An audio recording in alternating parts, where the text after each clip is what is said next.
تبارك الذي نزل الفرقان على عبده ليكون للعالمين نذيرا. بسم الله الرحمن الرحيم.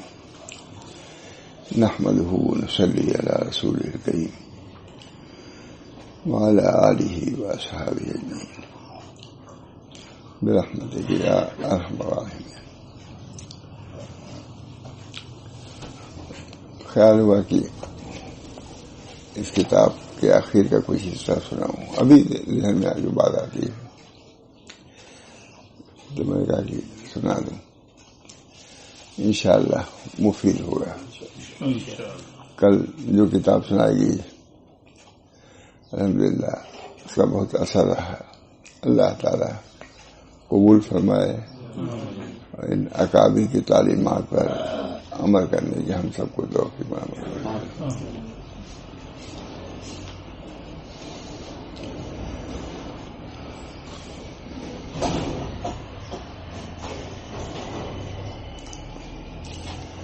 لکھ رہے ہیں بس اعمال کی خوبی اس سے ہے کہ اللہ کی طرف کی سمجھو، یعنی جو اعمال تم سے ہو رہے ہیں در حقیقت اللہ نے تم کو توفیق دیا ہے کہ تم نے کیا.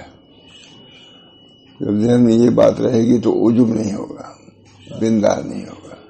بندے کا سب سے بڑا بلند عمل یہ ہے کہ جو کچھ کرے اس کو اللہ کی طرف سے سمجھے. اللہ نے توفیق دیا کہ ہم نے ایک مرتبہ اللہ کہنے کو اللہ ہی کا کرم سمجھے. بنا پر جن لوگوں کو بھی توفیق ذکر اللہ کی ہو رہی ہے، یہ اطاعت الہی کی ہو رہی ہے، اس کو سب اللہ کا عطیہ ان کی نعمت سمجھے.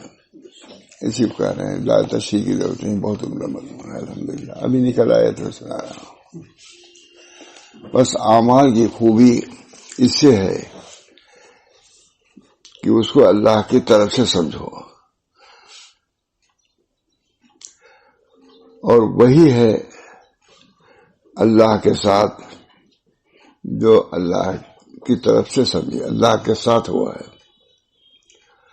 کہتے ہیں اور وہی ہے کہ اللہ کے ساتھ غیرہ حاصل ہو، اسی پر اکتفا کرے، اس پر بھروسہ ہو،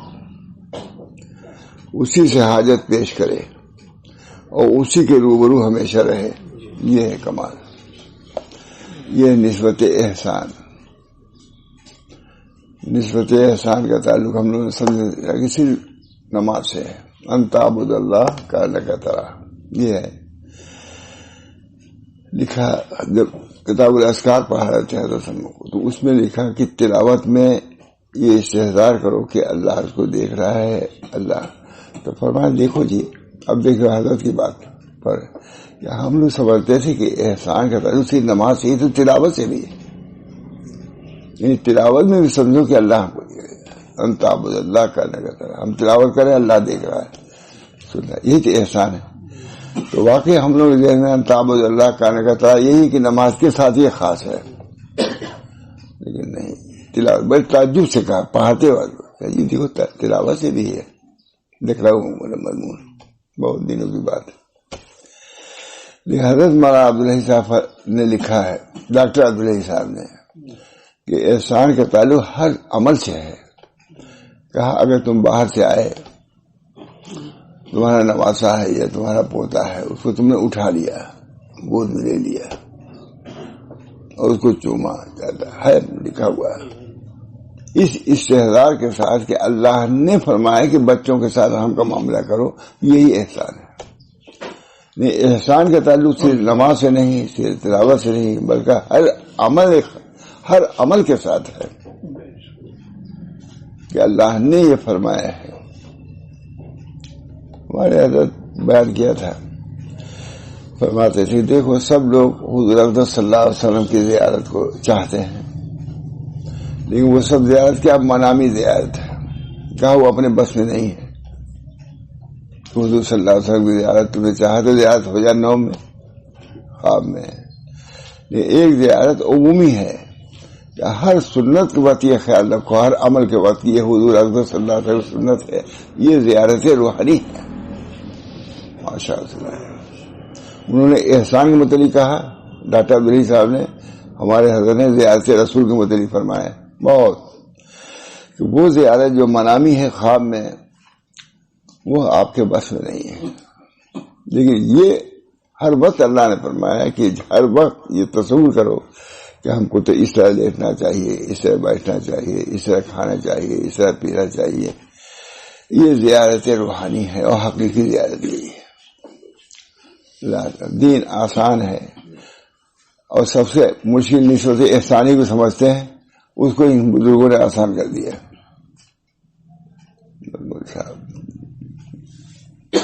اللہ تعالیٰ توفیق دین بہت اچھا لکھ بھی رہے ہیں.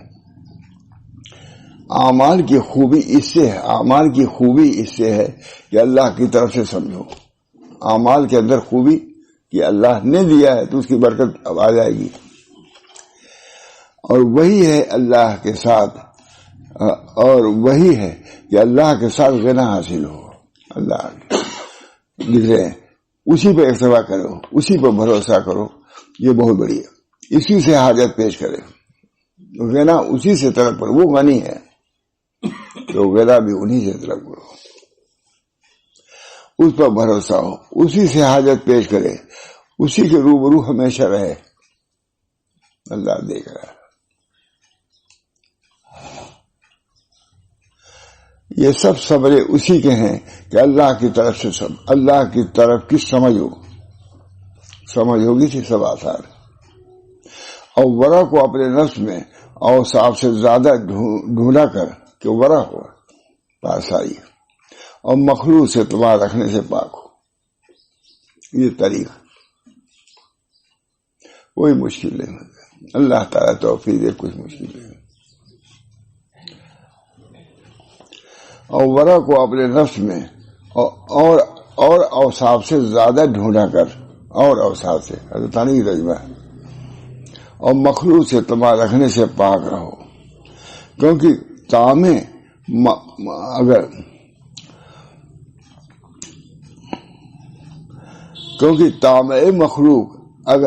مخلوق یہ لفظ دینے والا ہے، اگر 7 دریاؤں سے پاک ہونا چاہے تو کوئی چیز اس کو پاک نہیں کر سکتی بجو اس کے کہ ان سے مایوس ہو اور اس سے اپنی ہمت بڑھنے کو.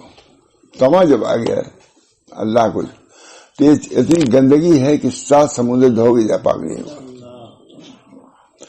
واقعہ بہت مشہور ہے، بہت سناتے تھے حضرت کہ دلی میں ایک نالا تھا کوئی، تو اس پر کوئی پگڑنی سے رکھ دیتے ہیں کہ اسے پار. شاہ عبدالرحیم صاحب تشریف لے جا رہے تھے اور اس سے پار ہونا چاہتے تھے اس نالے سے. انہیں سے کتا آ گیا، وہ کھڑا ہو گئے، 2 نہیں جا سکتے تھے، ایک جیسے کتا جاتا یا شیخ جاتے. شیخ رکے کہ یہ تو کتا ہے، اگر یہ نالے کے اندر گر بھی جائے گا تو کیا اس کا ہوتا ہے، میں اگر نالے میں گرا تو ناپاک ہو جاؤں گا، دھونا پڑے گا، غسل کرنا پڑے گا. بس وہ تو فرشتہ اللہ کی طرف سے کہا سن عبدالرحیم، میں اگر گروں گا تو واقعی پاک کر دیں گے، لیکن تم اگر تکبر میں مبتلا ہوئے تو 7 سمندر دھوگے تبھی پاک نہیں ہوگے.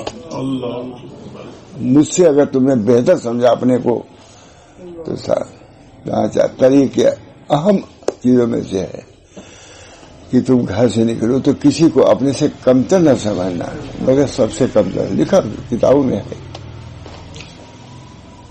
کوئی مخلوق تم سے کمتر نہیں، تم کمتر. جتنا یہ استحضار ہوگا اتنی ترقی ہوگی. آج باقی میں مستثنا نہیں کرتا، لیکن بہت کیوں تو جگہ جگہ ہے، کوئی جھگڑا نہیں کیا کسی بات میں. ہر جگہ ہم لوگ ذلیل ہیں، لیکن اپنے نفس کے اعتبار سے عزیز ہیں. تم کو کون پوچھتا ہے؟ اللہ کے ہمیں وہی پوچھا جائے گا جو اپنے کو نیست کر کے جائے گا. نیستی ببولی گربلا نیستی آئینہ ہستی چباشد نیستی، آئینہ ہستی چباشد نیستی نیسی بغضی گرب، بنیاد ہے تصوف کی یہ شعر.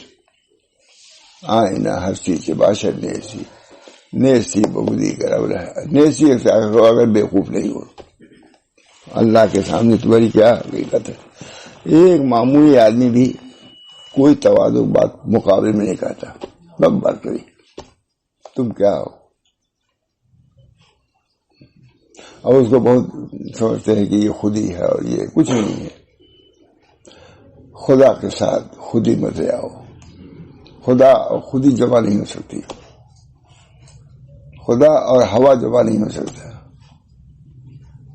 ہوا بہرحال اللہ ہم سب کو عمل کی توفیق دے. اسی کے سامنے ہمیشہ رہے اور یہ سب سبرے اسی کے ہیں کہ اللہ کی طرف کی سمجھے جو کچھ ہے، اور ورا کو اپنے نفس میں اور سبسا سے زیادہ ڈھونڈا کرو. ورا ہے کہ نہیں؟ اور مخلوق سے تمہارا رکھنے سے پاک رہو، کیونکہ طعام مخلوق اگر 7 دریاؤں سے اچھی بنے گا، 7 دریاؤں سے پاک ہونا چاہے تو کوئی چیز اس کو پاک نہیں کر سکتی بجز سے کہ ان سے مایوس ہو اور ان سے اپنی ہمت بلند رکھے. حضرت علی رضی اللہ تعالیٰ نے بصرہ میں تشریف لائے اور جامع مسجد میں آ کر واعظوں کو دیکھا کہ آواز کر رہا ہے. سب کو اٹھا دیا. حضرت علی آواز کر رہے ہو، یہاں تک کہ حسن بس اٹھا دیا. تم آواز کر رہے ہو، تم عالمی ہو کہ نہیں؟ یہی اٹھا دیا. اٹھو. اب کسی کو اٹھا کے دیکھیے کیا ہوگا. حضرت علی اس وقت خلیفۃ المسلمین تھے. باطن کی تعلیم لکھا ہوا ہے کہ جتنے خلفاء ہوئے ہیں جو انہوں نے جو بیعت لی ہے، صرف بیعت سلطنت نہیں لی ہے بلکہ بیعت طریقت بھی لی ہے. ابو بکر صدیق نے جو بیعت کیا ہے تمام صحابہ تھے تو صرف بیعت سلطنت نہیں بلکہ بیعت طریقت بھی لی ہے. ان سے بھی سلسلہ چلا ہے. عیاشی فحاشی کے لیے نہیں لیا تھا، آرام کرنے کے لیے طریقت. ابو بکر صدیق نے باقاعدہ تلقین کی ہے ذکر اللہ کی، کلمہ طیبہ کی تلقین کیا ہے. شاہ ولی اللہ صاحب لکھے ہیں کہ تصوف صوفیہ کے سردار ابو بکر صدیق ہے. انہوں نے بنیاد رکھی ہے طریقت کی. ابو بکر صدیق تمہیں تو سلسلہ نقشبندیہ بہت کہتے ہیں ہم لوگ، بہت اعلیٰ عرفہ. ابو بکر صدیق حالانکہ جتنے سلسلے سب ان تک پہنچتے ہیں. حضرت علی ہے ہم لوگوں کے، تو انہوں نے عثمان سے جو بیعت کیا بیعت طریقت بھی کیا ہے. انہوں نے حضرت ابو صدیق سے کیا تو بیعت طریقت. تو ہم لوگ طریقت میں نہیں داخل ہو گئے، ہم لوگ علی ہی تک رہیں گے. ہم لوگ بھی داخل ہے طریقت. جو چشتی وہ سب نقشبندی بھی ہے. اور کیا غلطی سب ترجمانی کرتے رہتے ان کے شان غیر محقق لوگ. ہم سب ابو بکر صدیق تک پہنچتے ہیں. جب بیعت طریقت ہے تو علی نے بھی جو بیعت کیا حضرت عثمان سے، عثمان نے ان سے حضرت، تو سلسلہ ہوگا کہ نہیں؟ ہو گیا. اٹھا دیا. یہاں تک کہ حسن بصری کے پاس تشریف لائے اور فرمائے کہ اے نوجوان، میں تجھ سے ایک بات پوچھنا چاہتا ہوں، اگر جواب دے دے تو تجھے رہنے دوں گا اور نہیں نکال دوں گا، بات نہیں کرنے دوں گا. حضرت علی نے کہا اے جوان، سعید الطائفہ ہے وہ حضرت حسن بصری، معمولی آدمی تھوڑے نا، لیکن اس وقت اگر جواب دے دیا تو تجھے رہ دوں گا، نہیں تو تجھے بھی اٹھا دوں گا، جیسا کہ تم کو اوروں کو اٹھا دیا ہے. حضرت علی نے ان پر کچھ آثار رشد دیکھے تھے. دیکھ لیا تھا چہرے سے کہ بڑا آدمی ہونے والا ہے حسن بصری. حضرت حسن نے آج کیا پوچھیے، وہ بھی مطمئن ہو گئے کہ پوچھیے کیا، جو آپ کا جی چاہے. یہ بھی کہہ دیا جو جی چاہے پوچھیے. حضرت علی رضی اللہ تعالیٰ فرمایا کہ بتلاؤ اس دین کی جڑ کیا ہے. اس دین کی جڑ کیا ہے؟ کہا ورا. دین کی جڑ ورا پارسائی. فرمایا دین کی خرابی کیا چیز ہے سب سے؟ کہا طمع، لالچ. مخلوق سے لالچ سب سے بری چیز ہے. اللہ سے اپنے دل کو لگا لینا، انہیں سے امید رکھنا، یہ سب سے بہتر چیز ہے، اور مخلوق سے تمہیں رکھنا یہ سب سے بری چیز ہے۔ جانتے بھی نہیں، سمجھتے بھی نہیں، سنتے بھی نہیں، یہ کتابیں ہمارے تھانوی کا ترجمہ ہے یہ۔ اللہ تعالیٰ تو فرمایا تو بیٹھا رہ، نہ کچھ بیٹھو، آواز کرو، پاس ہو گئے۔ تو جیسا شخص لوگوں کو واز کر سکتا ہے، وہ واز کے لیے شاہ ولی اللہ صاحب نے لکھا ہے کہ واز کے لیے بھی دیانت اور ثقافت کی ضرورت ہے۔ واز کے لیے بھی لکھا، تفہیمات میں لکھا ہے، واز کے لیے بھی، صرف شیخوخت کے لیے نہیں بلکہ واز کہنے کے لیے بھی، کیونکہ واز ہے خدا اور بندوں کے درمیان واسطہ، اس وقت وہ ہے اللہ کے دین کی وہ ترجمانی کر رہا ہے، اس کو بھی سمجھ کے ترجمانی کرنا چاہیے۔ یہ کرسی بھی، واز کی کرسی بھی یہ رسول اللہ صلی اللہ علیہ وسلم کی کرسی ہے۔ ہم آپ جو بھی بیٹھتے ہیں وراثتاً و نیابتاً بیٹھتے ہیں، اصالتاً نہیں بیٹھتے۔ ہر کی بجائے نشست وہ مردمہ بغیر متوجہ شدن اورہما بات کر کے انبیاء علیہ السلام کردن۔ جو شخص کسی منصب پر بیٹھا تو منصب اس کا در حقیقت نہیں ہے، وہ رسول کا منصب ہے۔ تو جو شخص کرسی پر بیٹھا لوگ اس کی طرف متوجہ ہوئے تو اس کو وہی کرنا چاہیے جو انبیاء نے کیا ہے، اس کو ترجمانی غیروں کی نہیں کرنی ہے، انبیاء کی کرنی ہے، کیونکہ کرسی ان کی ہے۔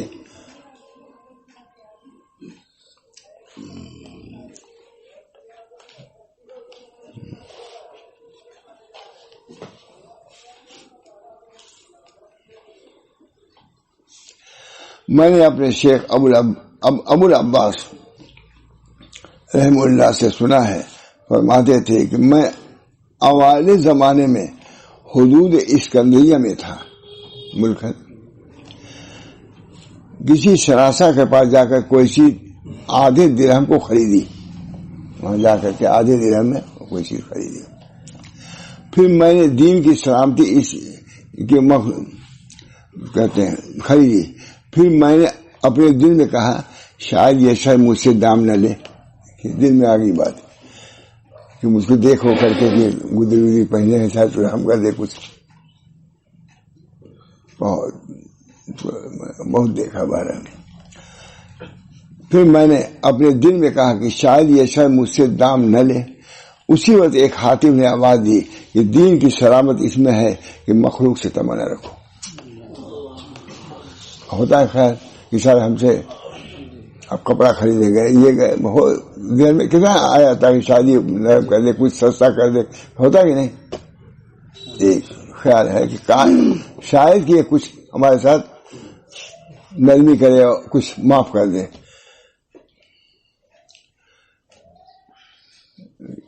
ہوگا وہی، ایک آدمی نے کوئی اور چیز خریدی تو کہا بھائی کچھ معاف کر دو، آواز آئی کہ اس نے اپنے دین کو برباد کر دیا، اس نے یعنی اپنے بزرگی اور جو صورت ہے اس کے نام پر گویا کہ یہ کم کرانا چاہتا ہے، تو گویا کہ اس کے عوض میں اس کو لینا چاہتا ہے۔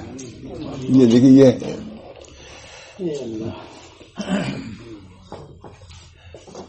بہت ہمارے بزرگوں کے بعد تھانوی کے معابد غنی صاحب کو ملتا ہے۔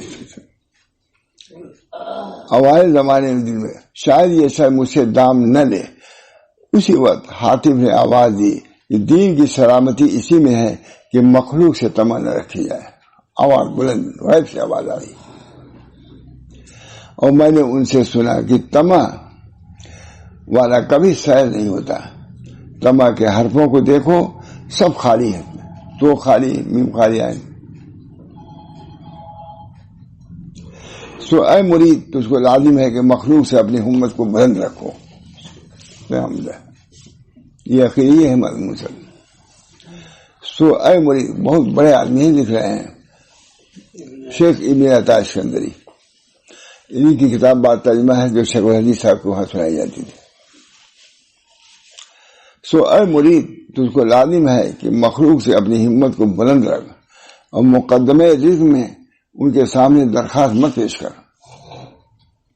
کیونکہ وہ تیرے وجود سے پہلے قسموں میں لکھا جا چکا ہے رزق، اور تیرے ظہور سے پہلے ثابت ہو چکا ہے۔ اب کیا کہتے ہو؟ اور ایک بزرگ کا مقولہ سن کہ ایک مرد آدمی جو چیز تیری داڑھوں کے چبانے کے لیے مقدر ہو چکی ہے وہ داڑھیں ضرور تم کو چبائیں گی، یعنی جس کی جتنا ہے وہ منہ میں آئے گا، وہ اس کو کوئی چھین نہیں سکتا۔ سو کم بختی مارے اس کو عزت سے کھا، وہ تو آئے گی، روزی آئے گی، تم کو چبانا ہے، پیڑ میں ڈانا ہے تو اس کو عزت سے لے جاؤ، اس کو عزت سے کھا، ذلت سے مت کھا۔ جاننا چاہیے کہ جو اللہ کا پہچانے، جو اللہ کو پہچانے گا، اللہ ہم لوگوں کو سب دولت نصیب فرمائے۔ الاحسان ان تعبد اللہ۔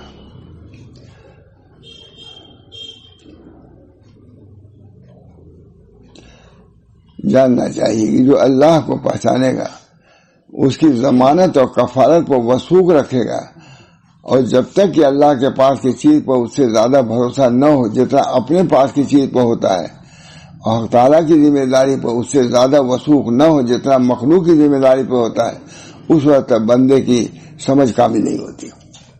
اللہ پر زیادہ وثوق یا اپنے اوپر وثوق، اس وقت بندے کی سمجھ کامل نہیں ہوتی، اور جاہل ہونے کے لیے یہی بہت ہے کہ یہ حالت نہ ہو۔ اللہ پر بھروسہ نہ ہونا یہ جاہل ہونے کی علامت ہے۔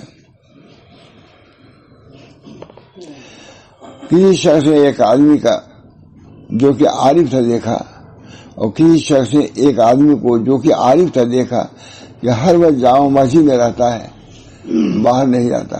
یہ قصہ ہم نے حضرت سے بھی جامع صلی اللہ، لیکن دوسرے انداز تھا۔ لیکن اب یہی سب حضرت حالی سے سنے رہے ہوں گے تو بیان کرتے رہتے تھے، لیکن حضرت صاحب ساری کبھی کتاب نہیں آئی ہوئی، اب چھپی۔ اور کسی شخص نے ایک آدمی کو جو کہ عارف تھا دیکھا، ہر وقت جامع مسجد میں رہتا ہے، باہر نہیں جاتا۔ اس شخص نے اس کی پابندی سے تعجب کیا اور اپنے دل میں سوچا کہ یہ کہاں سے کھاتا ہے، ہر وقت جامع مسجد میں بیٹھا رہتا ہے، کھاتا کہاں سے؟ وہ عارف اس شخص کے خطرے پر مطلع ہو گیا کہ میری طرف سے اس کو شبہ ہو رہا ہے۔ وہ عارف اس شخص کے خطرے پر مطلع ہو کر ایک روز اس سے پوچھنے لگا کہ تو کہاں سے کھاتا ہے؟ اس شخص نے کہا کہ میرا کوئی دوست یہودی ہے، اس نے مجھ سے 2 روٹی روزانہ کا وعدہ کیا ہے، وہ دے جاتا ہے۔ اس عارف نے کہا اے غریب، تو نے اپنے لیے ایک یہودی کے وعدے پر وثوق کیا۔ انہوں نے کہا یہ شبہ ہوا تو انہوں نے خود کہا تو کہاں سے کھاتا ہے، یہ سمجھ گیا۔ اس کو شبہ ہوا کہ یہ کہاں سے کھاتا ہے، جامع مسجد میں رہتا ہے، تو اس نے پوچھا، امام نے جو رہتا تھا کہ تو کہاں سے کھاتا ہے، اس کے پوچھنے سے پہلے انہوں نے پوچھا تو کہاں سے کھاتا ہے۔ دیکھیں آپ لوگوں برکت سے اس شخص نے کہا میرا کوئی دوست یہودی ہے، اس نے مجھ سے 2 روٹی روزانہ کا وعدہ کیا ہے، وہ دے جاتا ہے۔ اس عارف نے کہا کہ اے غریب، تو نے اپنے لیے ایک یہودی کے وعدے پر وثوق کیا اور میرے لیے اللہ تعالیٰ کا وثوق نہیں ہے۔ جب تم ایک یہودی پر وثوق کرتے ہیں کہ 2 روٹی آ کے دے جائے گا، تو میرے متعلق تم کو کیا ہے؟ تو نہیں خیال کرتا کہ اللہ رب العزت مجھ کو دے گا؟ اور میرے لیے اللہ تعالیٰ کے وعدے پر وثوق نہیں کیا، حالانکہ اس کا ایسا سچا وعدہ ہے جو کبھی خلاف نہیں ہوتا۔ اللہ تعالیٰ فرماتا ہے وَمَا مِن دَابَّةٍ فِي الْأَرْضِ إِلَّا عَلَى اللَّهِ رِزْقُهَا وَيَعْلَمُ مُسْتَقَرَّهَا وَمُسْتَوْدَاهَا۔ وہ شخص فرما کے چلا گیا۔ کسی اور بزرگ کا قصہ ہے کہ چند روز کسی امام کے پیچھے نماز، یہ واقعہ سناتے رہتے۔ کسی اور بزرگ کا قصہ ہے کہ چند روز کسی امام کے پیچھے نماز پڑھتے رہے۔ امام کو ان کے ہر وقت مسجد میں بیٹھے رہنے اور اسباب کے چھوڑنے سے تعجب ہوا، ہر یہی رہتا ہے کھاتا ہے۔ پوچھا کہ تم کہاں سے کھاتے ہو؟ انہوں نے کہا ذرا ٹھہر جا، میں پہلے اپنی نمازیں لوٹا لوں، تمہارے پیچھے نماز پڑھی ہے دوہرا لوں تب اس کا جواب دوں گا۔ پھر بتلاؤں گا، کیونکہ میں ایسے شخص کے پیچھے نماز پڑھنا نہیں چاہتا جو اللہ کے وعدے میں شک کرتا ہے۔ اللہ کا وعدہ ہے کہ میں روزی دوں گا، تم کو صبح ہے کہ میں کہاں اللہ دے، یہ سمجھ گیا جی لوٹا دو۔ پھر بتلاؤں، پہلے نماز قضا کر لوں، تمہارے پیچھے جو پڑھا نماز ہی میری نہیں ہوئی نماز، پھر بتلاؤں گا، کیونکہ میں ایسے شخص کے پیچھے نماز پڑھنا نہیں چاہتا جو اللہ کے بارے میں شک رکھتا ہوں، اور حکایتیں اس بارے میں بہت ہے۔ آگے نہیں پڑھا نماز، پڑھ کر کے اس کے جواب بھی دے دیا، کہا ایسے پیچھے نماز پڑھوں گا نہیں، جو پڑھی اس کی قضا کی ہے۔ کسی نے حضرت علی رضی اللہ تعالیٰ عنہ سے پوچھا کہ اگر کسی شخص کو ایک کوٹھری میں بند کر کے اوپر سے گارا لیس کر دیا جائے، تو اس کا رزق کہاں سے آئے گا؟ رزق تو ہے اللہ تعالیٰ۔ فرمایا رزق وہاں سے آئے گا جہاں سے موت آئے گی، موت جائے گی اسے کیا سمجھا اس کا رزق کہاں سے آئے گا؟ فرمایا کہ رزق وہاں سے آئے گا جہاں سے موت آئے گی۔ موت جب جا سکتی ہے تو روزی بھی جا سکتی ہے، اس کے اندر یقین۔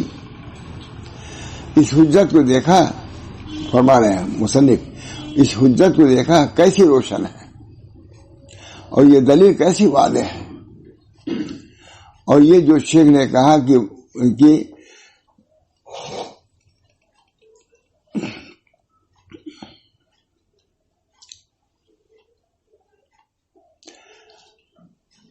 سوچو، اپنے دل میں یہ مضمون حاضر کرو کہ کوئی غذا ضرور چاہیے جس سے جثہ یہ قائم رہے، اور تدبیر یہ ہے کہ دل میں کہے کہ فلاں فلاں طریقے سے رزق ملے گا، پھر کہے نہیں بلکہ فلاں فلاں اسباب سے میسر ہوگا، اور یہی ادھیڑ بن یہاں تک بڑھے کہ نماز میں خبر نہ ہو کہ کتنی پڑھی، ایسے چکر میں پڑے، اور تلاوت قرآن میں خبر نہ ہو کہ کیا پڑھا، بس وہ طاعت جس میں تو لگا تھا مقدر ہو جائے گی۔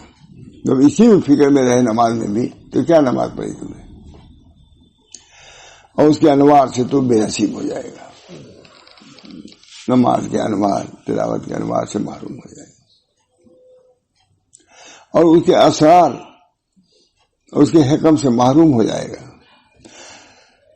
تو جب یہ خیال تو اس کو گھیرے تو کدال توکل سے اس کی بنیاد کو منہدم کر دو، توکل کی کدال سے ختم کرو، جب ختم کرو گے تب تم کو ملے گا۔ اب ہے مجھ سے یہ سب درجات ہیں احسان کے اللہ، تو کدال توکل سے اس کی بنا کو منہدم کر دو، اور وجود یقین سے اس کو ریزہ ریزہ کر دو، اور جان تو تجھ پر اللہ کے مہر ہے، اللہ تیری تدبیر کا انجام تیرے ہونے سے پہلے کر چکا ہے، اور تو اگر اپنے نفس کی خیر خواہی چاہتا ہے تو اس کے لیے تدبیر مت کر، کیونکہ اس کے لیے تیرا تدبیر کرنا ضرور ہے، کیونکہ اس کے لیے تدبیر کرنا ضرور ہے، کیونکہ اسے تدبیر کے سبب تجھے تیرے ہی حوالے کر دیا جائے گا۔ تم تدبیر کے پیچھے پڑو گے تو تدبیر کے حوالے پریشانی ہوگی۔ بارہ یہ بزرگوں کے حوالے ہیں، دیکھ رہا جی انہوں نے دیکھا، بزرگ بالکل ایسے بیٹھے ہوئے ہیں، کچھ نہیں، اللہ دیتا ہے روزی۔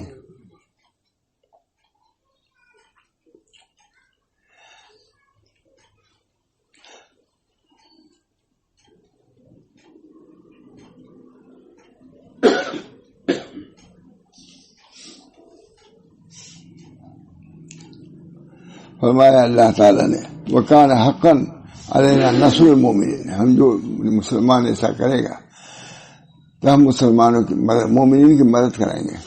وَكَانَ حَقًّا عَلَيْنَا نَصْرُ الْمُؤْمِنِينَ، یعنی ہمارے ذمے ہے حمایت ایمان والوں کی۔ اور فرمایا بل نقذف بالحق علی الباطل فیدمغه فهو زاہق، بلکہ ہم پھینک مارتے ہیں حق کو ناحق پر، پس وہ ان کا بھیجا نکال دیتا ہے، پھر بچاتا ہے۔ قرآن کا آیت، یعنی جب فکر آخر لے آتے ہیں تو فکر دنیا کو ختم ہی کر دیتے ہیں۔ بہت حضرت ہمارے پورا مسئلہ اس پر ہے، دوسرا انداز دوسرا ہے، یہ نہیں ہے۔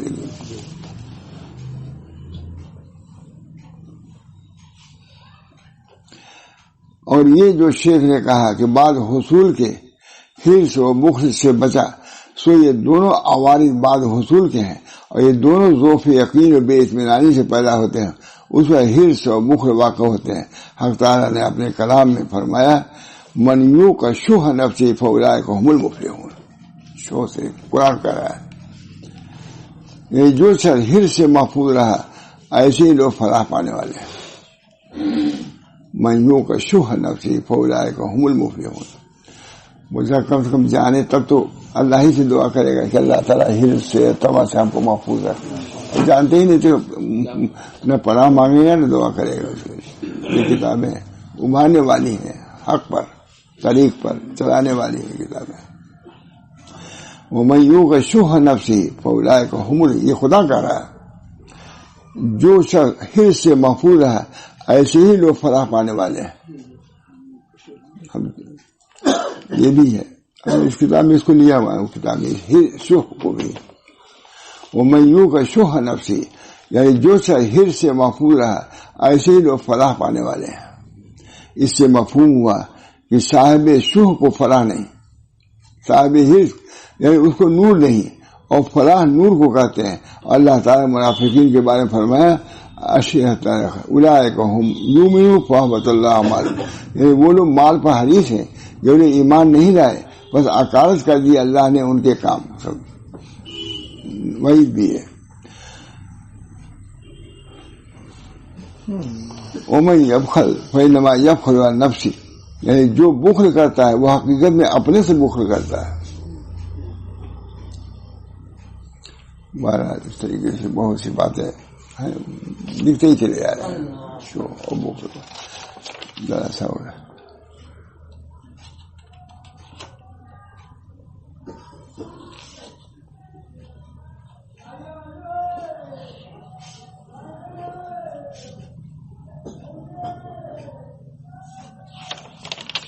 انشاءاللہ کل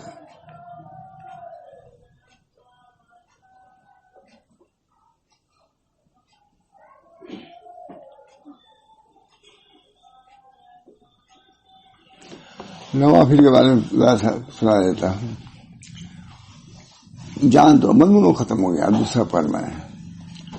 جان تو اللہ تعالیٰ تجھ پر رحم کرے، جان تو اللہ تجھ پر رحم کرے کہ ہم نے واجبات کو غور کر کے دیکھا تو معلوم ہوا کہ حق سبحانہ و تعالیٰ نے جتنی عبادتیں واجب کی ہیں انہی کے جن سے کوئی نفل بھی مقرر کی ہے، واجب نفل بھی کی ہے، تاکہ اس نفل سے اس قلیل کا تدارک ہو جائے۔ فرض نماز ہے کون ادا کر سکتا ہے جیسا حق ہے، تو واجب 2 کا نفل 4 کا نفل کر دیا تاکہ جو کمی رہ گئی اس سے پوری ہو جائے۔ یہ مشہور چیز ہے، لیکن انہوں نے بہت اچھا کہتے ہیں جان اللہ تعالیٰ تجھ پر رحم کرے کہ ہم نے واجبات کو غور کے دیکھا تو معلوم ہوا کہ حق سبحانہ و تعالیٰ نے جتنی عبادتیں واجب کی ہیں انہی کی جن سے کوئی نفل بھی مقرر کی ہے تاکہ اس نفل سے اس قلیل کا تدارک ہو جائے۔ 2 رکعت پڑھ، سنت بھی 2 پڑھ لو، 2 رکعت سنت واجب ہے، 2 رکعت نفل پڑھ لو، جو کمی ہے انشاءاللہ پوری ہو جائے گی۔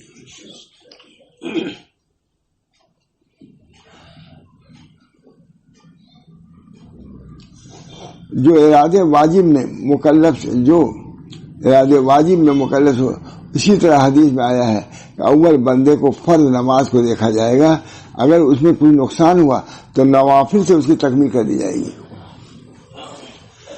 اس کو خوب سمجھ لے فرما رہے ہیں۔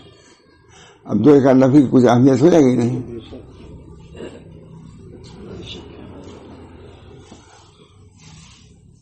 نوافل سے اس کی تکمیل ہے، اس کو خوب سمجھ لے، اللہ تجھ پر رحم فرمائے، اور صرف اسی عمل پر اکتفا کر جو اللہ نے تجھ پر فرض کیا ہے، وہ نہ کر بلکہ تجھ میں ایک مستعد کرنے والا محبت بھی ہونی چاہیے جو اس عمل پر تیرے متوجہ ہونے کا باعث ہو کہ اللہ تعالیٰ نے جو چیز تم پر واجب نہیں فرمائی اس میں تم کچھ کر لو۔ اللہ نے اپنے اوپر کر لیا تو جو چیز اللہ تعالیٰ نے تم کو زیادہ دی ہے تو تم بھی کچھ عبادت میں زیادتی کر لو، بہت، اور صرف اسی عمل پر اکتفا مت کر جو اللہ تعالیٰ نے تجھ پر فرض کیا ہے، بلکہ تجھ میں ایک مستعد کرنے والی محبت بھی ہونی چاہیے کہ جو اس عمر پر تیرے متوجہ ہونے کا باعث ہو کہ اللہ تعالیٰ نے جو چیز تجھ پر واجب نہیں فرمائی اس میں بھی اللہ تعالیٰ سے معاملہ تم بھی تو کچھ کرو۔ اور اگر بندہ، مطلب یہ محبت سے ہوگا، اللہ سے محبت ہوگی، یہ نہیں کہ یہ تکیہ ہوتے ہی پر، بلکہ کچھ بڑھا کے دے، اللہ سے معاملہ ہونا۔ اور اگر بندہ اپنے میزان عمل میں صرف واجبات کے کرنے اور حرام کے چھوڑنے کا ثواب دیکھیں تو ان کو اس قدر خیر و منت فوت ہو جائے گی جس کو کوئی گننے والا گن نہیں سکتا، اور اندازہ کرنے والا اندازہ پر پاک ہے وہ ذات جس نے اپنے بندوں کے لیے دروازہ معاملے کا کشادہ فرمایا اور اسباب وصل کو بیان کر دیا کہ کچھ نوافل پڑھو پورا ہو جائے گا سب۔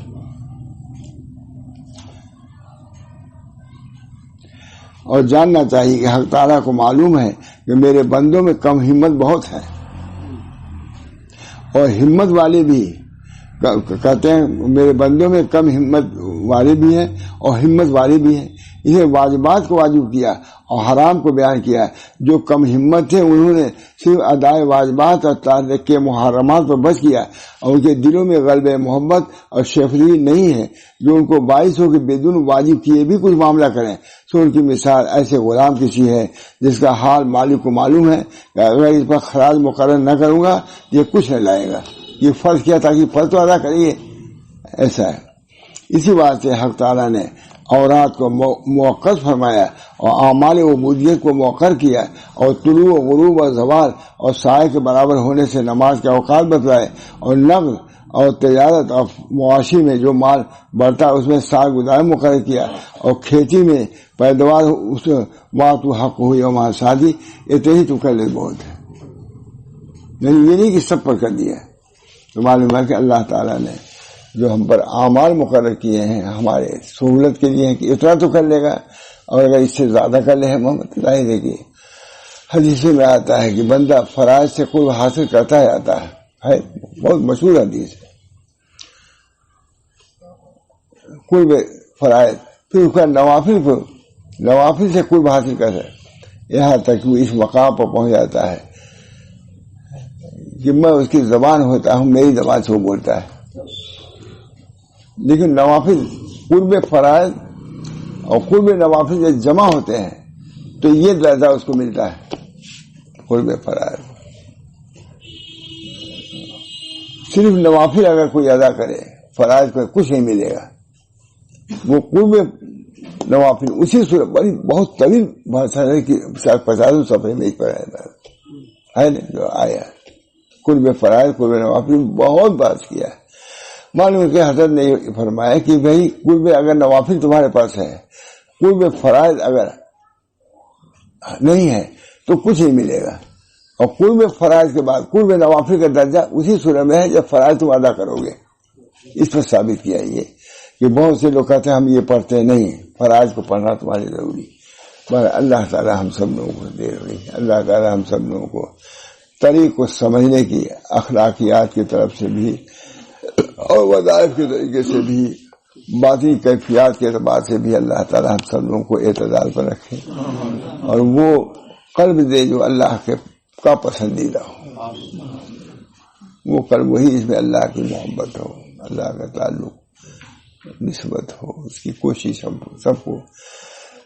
بزرگان دین کے لیے کہ یہاں لوگ جاتے تھے، اب کیا سوال ہے، تو اسی لیے جاتے تھے، تکمیل ایمان۔ تفسیر جواہر مکی نے لکھا ہے کہ جس طرح ایمان ضروری ہے اسی تکمیل ایمان بھی ضروری ہے۔ تو حضرت بہت خوش ہو گئے کہ بزرگوں کے جانے کی اور وجہ تکمیل ایمان کسی نے کہا ہے، جتنا یہ حضرت صاحب کے جو لوگ جاتے تھے ایمان کی تکمیل کے لیے جاتے تھے، یعنی اس کے اس انداز سے تفسیر جواہر مکی ہے کہ جس طرح ایمان کا حاصل کرنا ضروری، اسے تکمیل ایمان بھی ضروری ہے کہ اپنے ایمان کو کامل کرو۔ ظاہر کہ صحابہ ایمانی میں تو بڑھے ہوئے تھے، ابو بکر صدیق حضرت عمر سے بڑھے ہوئے تھے، صحابہ کے ایمان کے برابر کوئی پہنچ نہیں سکتا، معلوم اس کے کوئی حد نہیں ہے، جتنا بھی بڑھو گے ویسا تو وہاں پاؤ گے۔ بہرحال اللہ ہم سب کو توفیق دے۔ اللہ جو تما ہے، پھر سے یہ گناہ جو باطل رذائل ہیں اللہ تعالیٰ ان سے بھی ہم سب کو نجات کلی عطا فرمائے. توکل ہے، تسلیم ہے، اللہ کی محبت ہے، ان تمام صفات حمیدہ سے ہمارے دلوں کو موصوف فرمائے. اور جو رذائل ہیں، حرص ہے، طمع ہے، کبر ہے، یہ تمام ہیں جو قلب کو فاسد کر دیتے ہیں اور اللہ سے دور کر دیتے ہیں. اللہ ان سے بچائے اور اچھے اعمال کی، اچھے خصال کی، اچھے اخلاق کی توفیق مرحمت فرمائے. ربنا تقبل منا انت السمیع العلیم برحمتک یا ارحم الراحمین.